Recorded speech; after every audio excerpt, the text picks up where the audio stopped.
Hey there guys, this is Chef Chris, and today we are making 3 cheese meatballs in a delicious spicy marinara sauce. I know it doesn't say delicious, but believe me, they are.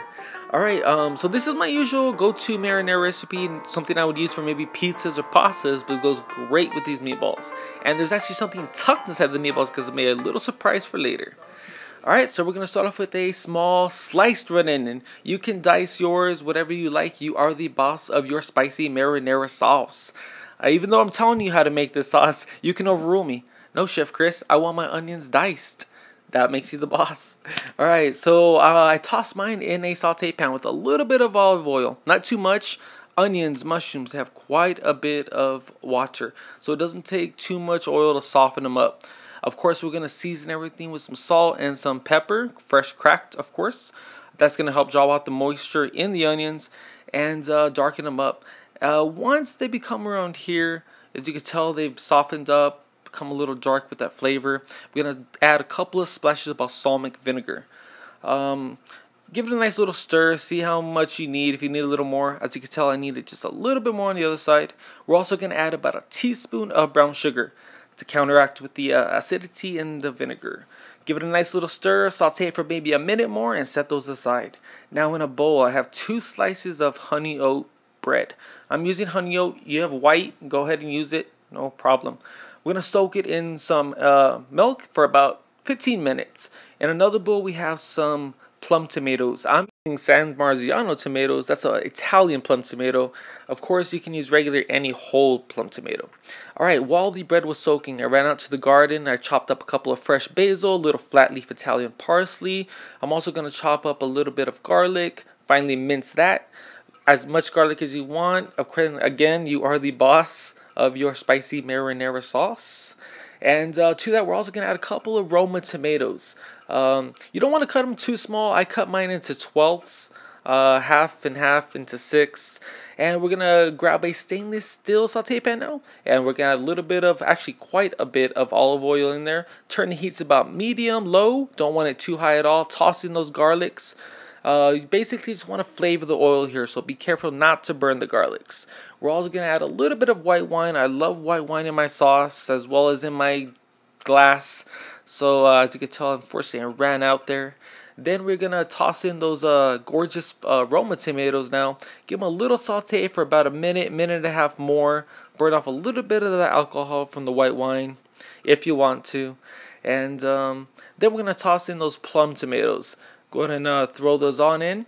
And to that, we're also going to add about a cup, maybe a cup and a half of vegetable stock. I use vegetable stock. You can use chicken stock. That'd be probably even more delicious, a little more flavor. If you don't have either, go ahead and toss in some water. Of course, we're going to season everything with some salt and some fresh cracked black pepper.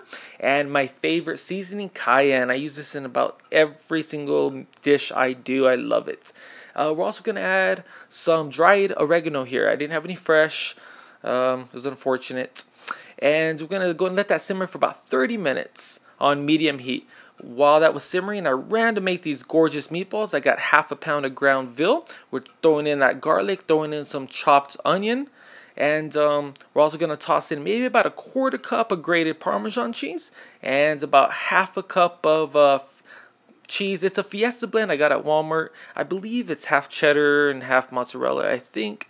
But any cheese will do, just nothing too oily. We're also going to toss in an egg to bind everything together. We got that parsley we chopped up. We're going to throw that in there.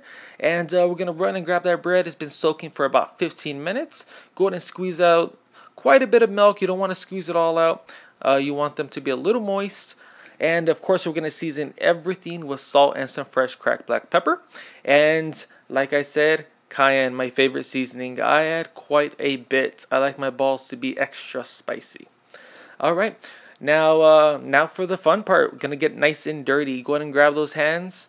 Don't grab your hands, just use your hands and get on in there. Mix everything well, squish everything together. Just don't want to overwork it. Alright, now as you can tell, I have a bowl here on the left hand side. It's mixed with some all-purpose flour and some salt and pepper. I also, for the little special treat, have a sliced fresh mozzarella that I'm going to tuck, as you can tell right now, right inside those meatballs. It's going to be delicious.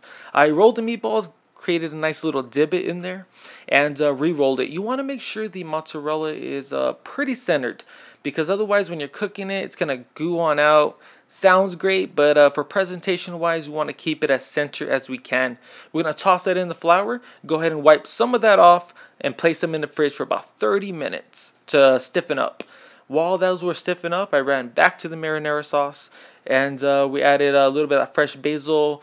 Throw those beautiful sauteed onions back in. As you can tell, the sauce has thickened up gorgeously, and basically we're just going to put that to the side as well. Alright, now we're going to preset our oven for about 350 degrees for those meatballs. While those were heating up, we're going to fry these meatballs up. They've stiffened up for about 30 minutes. We got that heated to about medium high. Warm up that oil for sure, and go ahead and place those meatballs right in. As you can tell, I pretty much place everything I'm going to toss in a nice clockwise circle. My meatballs, my shrimp, my scallops. That way everything cooks together. I know which one I put in first. I know which one I should toss last. Everything has a beautiful sear, and they all match, and they're all going to be cooked evenly. Alright, after those have browned up, we're going to go ahead and tuck those right into that marinara sauce. Give them a nice little tuck, and we're going to put those right into that preheated oven. I think I cheated. Yeah, I did. It's supposed to be 350. I put it at 320. I'm a little impatient. And we set that oven for about 45 minutes. When those 45 minutes are up, you have got this beautiful, thick, hearty marinara sauce. As you can tell, those red onions that were so dark have become translucent. All that flavor has just infused that marinara sauce. Is delicious. We're going to tuck those meatballs one more time.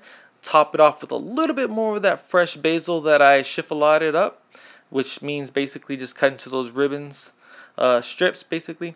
And you can't have meatballs without fresh grated Parmesan cheese, of course. Try to stay away from that store-bought one, that little, I mean, you can buy fresh Parmesan now even at Walmart, so try to stick with that. Alright, I garnished it with a little bit of fresh arugula that we're growing in the garden with a spring mix.